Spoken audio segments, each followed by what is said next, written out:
할렐루야, 날마다 말씀과 함께 박예찬 목사입니다. 오늘 우리가 함께 보실 하나님 말씀은 사무엘상 15장 17절부터 23절까지 말씀입니다. 사무엘은 사울에게 하나님의 말씀을 전합니다. 이스라엘의 원수가 되었던 아말렉을 다 진멸하라는 것이었습니다. 남녀와 소와 젖먹는 아이와 우양과 낙타와 나귀를 모두 죽이라는 명령이었습니다. 사울은 보병 20만 명과 유다 사람 1만 명을 데리고 아말렉을 쳤습니다.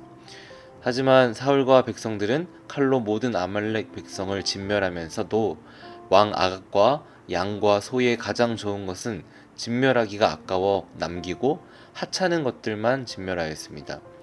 이때 하나님의 말씀이 다시 사무엘에게 임합니다. 하나님께서는 하나님을 두려워하지 않고 하신 말씀을 순종하지 않는 사울을 왕으로 삼으신 것을 후회하신다는 말씀이었습니다. 사무엘은 이 말씀을 듣고 밤새도록 하나님께 부르짖었습니다. 우리는 내용을 알지 못하지만 아마도 사울을 다시 한번 용서해달라는, 긍휼을 베풀어달라는 기도였을 것 같습니다. 사무엘이 이튿날 이 말씀을 전하기 위해서 사울에게 가는데 사울이 승전을 기념하려고 자기를 위하여 기념비를 세우고 길갈로 내려갔다는 소식을 듣게 됩니다. 사울은 사무엘을 보고 하나님의 이름으로 축복하면서 자기가 하나님의 명령을 행하였다고 자랑스럽게 말합니다. 그러자 사무엘이 양과 소의 소리는 무엇이냐고 지적합니다. 이때 사울은 구차한 변명을 내놓기 시작합니다. 사울이 이르되 그것은 무리가 아말렉 사람에게서 끌고 온 것인데 백성이 당신의 하나님 여호와께 제사하려 하여 양들과 소들 중에서 가장 좋은 것을 남김이며 그 외의 것은 우리가 진멸하였나이다 하는지라.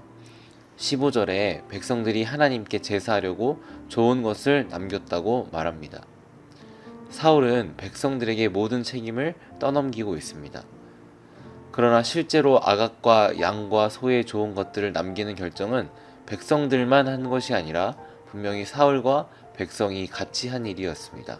9절에 사울과 백성이 아각과 그의 양과 소의 가장 좋은 것 또는 기름진 것과 어린 양과 모든 좋은 것을 남기고, 이렇게 사울과 백성이 모든 좋은 것을 남겼다고 말씀하고 계십니다.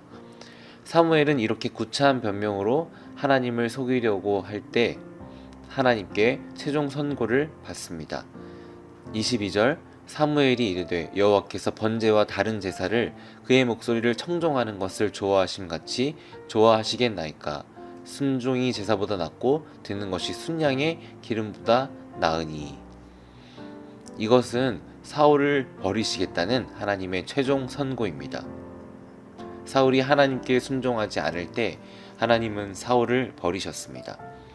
순종은 제사보다 낫고 듣는 것이 사울이 하나님께 드리려고 남겨놓았다고 변명하는 순양의 기름보다 낫습니다. 순종하지 않는 것은 점치는 죄와 같고 우상 숭배와 같은 죄와 같습니다. 하나님께서는 사울을 버리실 수밖에 없었습니다. 핑계를 대고 회피하고 아니라고 우기다가 결국 하나님께서 자신을 버리신다는 말씀을 듣고 나서 사울은 자신이 범죄했다는 것을 인정합니다. 그러면서도 자신은 백성이 두려웠기 때문이라는 변명을 늘어놓습니다. 하지만 이런 형식적인 회개는 지은 죄보다 더 악합니다. 사울은 눈에 보이는 백성을 보이지 않는 하나님보다 더 두려워한다는 것을 스스로 인정하였습니다. 사울이 두려워한 것은 자신의 왕위가 끝나는 것이었습니다. 하나님과 멀어지는 것이 두려운 것이 아니었습니다. 오늘 본문을 통해서 우리는 경각심을 가져야 하겠습니다. 먼저 하나님께서는 온전한 순종을 요구하십니다.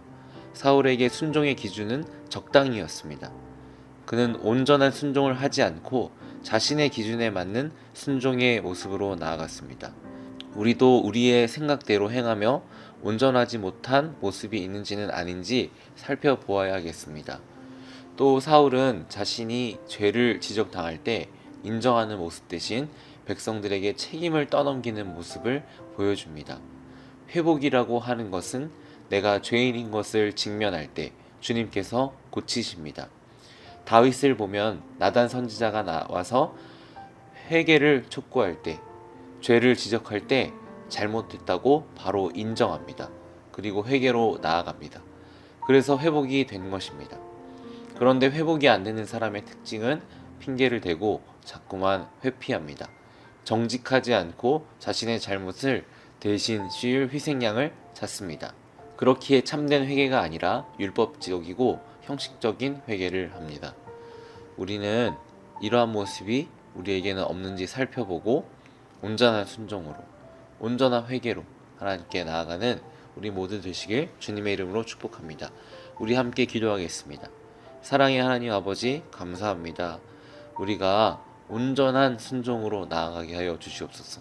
그리고 혹시 하나님 앞에 깨닫지 못한 죄가 깨달아지는 순간이 있다면 온전한 회개로 하나님께 나아갈 수 있도록 도와주시옵소서. 예수님의 이름으로 기도드립니다. 아멘.